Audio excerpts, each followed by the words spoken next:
All right, we're going to talk about Nick Diaz. If he were to make a run for the title, what it would take and could it be done?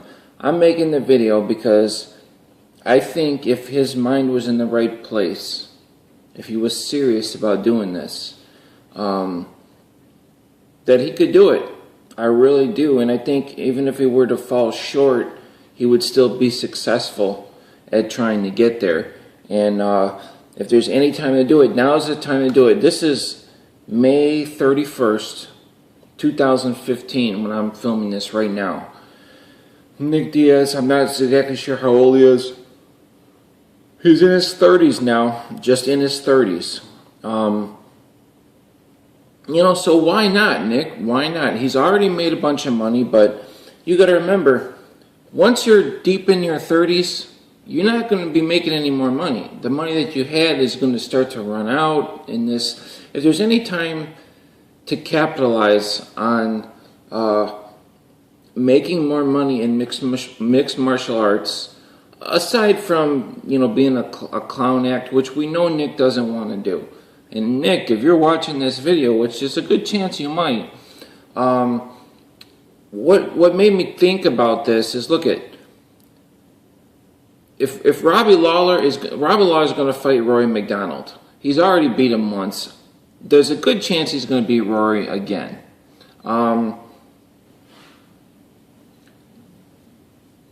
If Robbie Lawler beats Rory McDonald again, we just saw Carlos Condit, beat Thiago Alves. I mean, there's a good chance we could see Robbie Lawler versus Carlos Condit. I mean, we already both know that Nick could probably beat either one of those guys.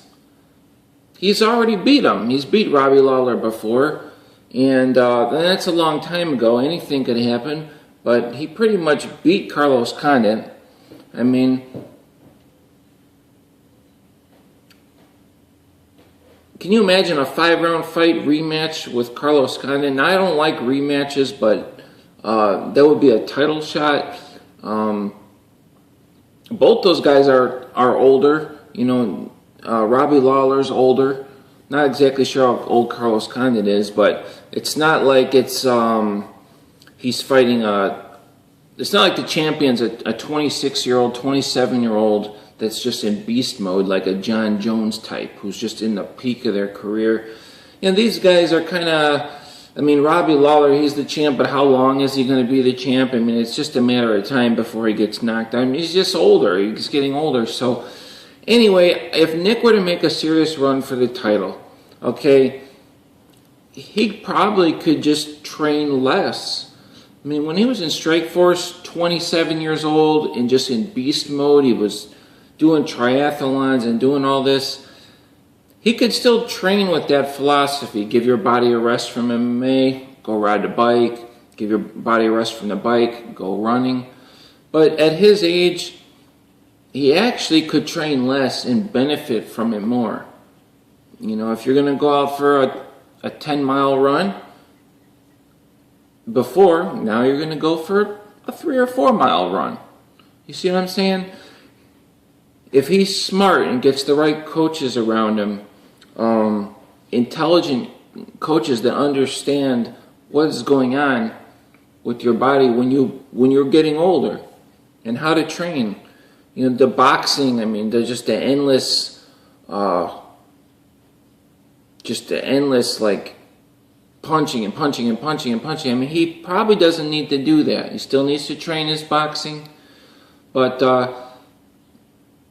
he just needs to work more on just a well-rounded game and be rested and be mentally into it. Because Nick, he fought GSP, went 5 rounds with GSP. Didn't really look that great in that fight. But he had been off for a long time, and he's fighting GSP. Then he fights Anderson Silva, loses to Anderson Silva. Not too many people could go in there against these two guys and even last 3 rounds with Anderson Silva. Nick Diaz, and he may have taken he might not have noticed it when he was fighting those two guys, but if he comes back right now, they throw Nick Diaz in there with somebody who is maybe ranked number 5 or 6, you know, a good opponent, just coming off of fighting GSP and fighting Anderson Silva, that person, it's going to be like, I mean, it's going to be like swinging a heavy baseball bat and now someone hands you the lighter baseball bat, how light it feels. It's going to be much easier competition for him. He's probably going to get the win. And, you know, quit smoking weed. Don't be smoking weed. Get serious about this. And definitely, if you are going to smoke weed, you know, cut it out way sooner, so you're not getting, you know, busted for, you know, failing drug tests and all this. But really, he should just quit smoking weed, pick that up a few years from now.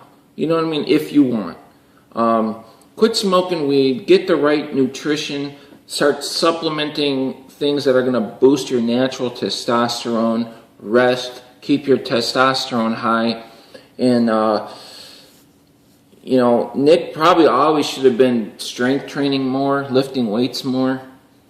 You know, things like swimming. These are things that weaken your body. They train your heart, but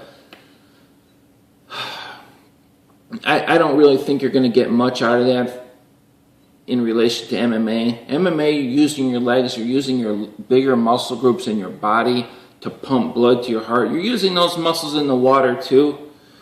But it's a little bit different. I mean, it's going to help you for swimming, that's for sure. And it's good for you. And it gives your body a rest, so there's that. But he really needs to maybe just mix up his training and not overtrain. Not overtrain. Get away from the coaches that he's been around. Maybe get around. That was working before. And I'm not saying it wouldn't work now. But I'm just saying, at his age, he maybe needs to get around some more intelligent. Can I say that? I'm not trying to be offensive, but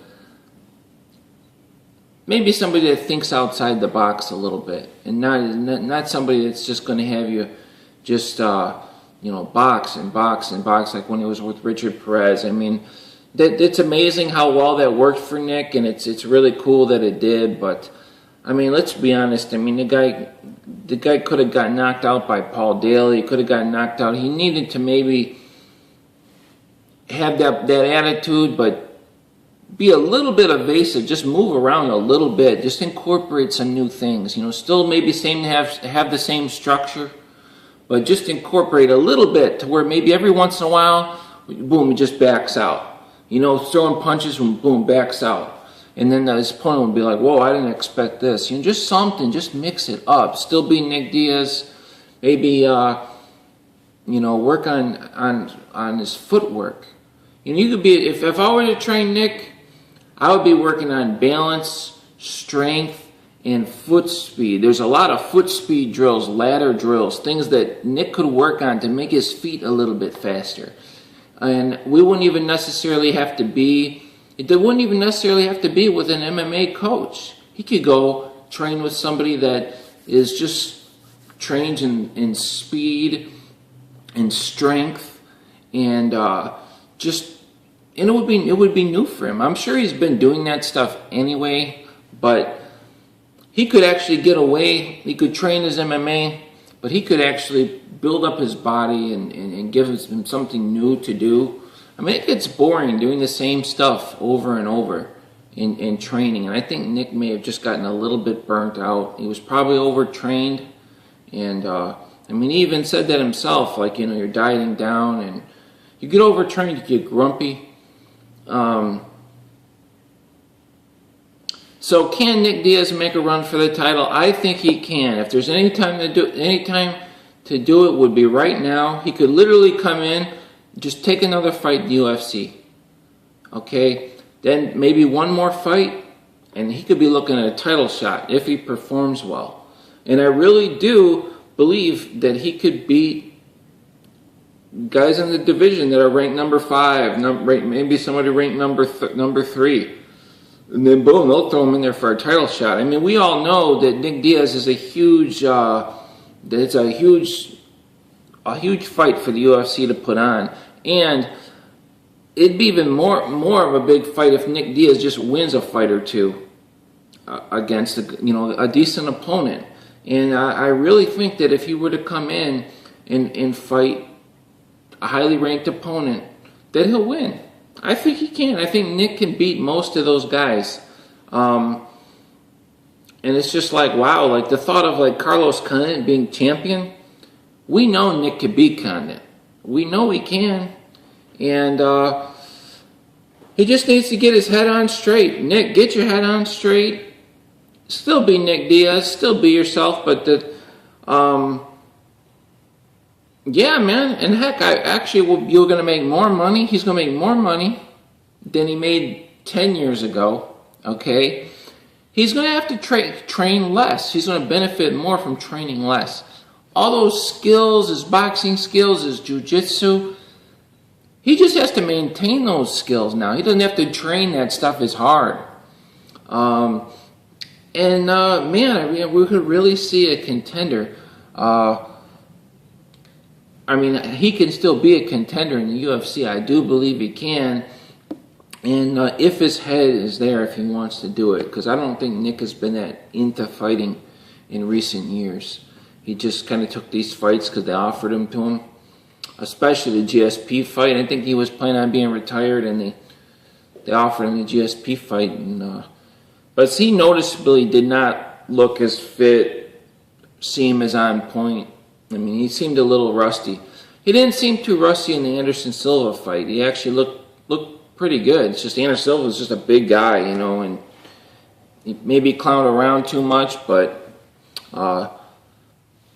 you know, who knows? If Anderson would have jumped on him when he laid on the ground, maybe Nick would have submitted him. So maybe it wasn't necessarily a bad strategy, but I'd like to see Nick, for the most part, clowning around in MMA doesn't work. We've seen guys do that and just get knocked out. We've seen that time and time again. So every once in a while, someone might clown around during a fight and win. You know, we've seen guys do that, John Jones, Anderson Silva. But for the most part, the guys that start clowning around, they get too cocky, and that's the end of that. I mean, a good example of that is, remember Alistair Overeem, Bigfoot Silva? Yeah, look what happened to Alistair. And then look at Anderson Silva, you know, versus Chris Weidman the first time. I mean, man, oh man. Now, we've seen him do that before, but sometimes you just got to say, look at, you got to be a little bit more humble and just go out there and just take care of business. Nick, if you get out there and you train and you get in there and fight and you're serious about it, and just quit smoking the weed, because that stuff's not going to help you with your testosterone and all this. And just getting fined or suspended, you don't have time for that at your age. If he gets his head on right, we could see a much more exciting 170-pound division in the UFC with Nick Diaz in the mix. That's for sure. But it's going to be more exciting anyway. I mean, who knows what's going to happen. But I am rooting for Robbie Lawler to beat Rory McDonald. I like Rory, but I think Lawler's gonna take him for the second time in a row. I don't think Rory can hang with the power. I really don't of Lawler. So, and I don't think GSP could have either if they had fought. So, even years ago. So anyway, I will catch you guys later.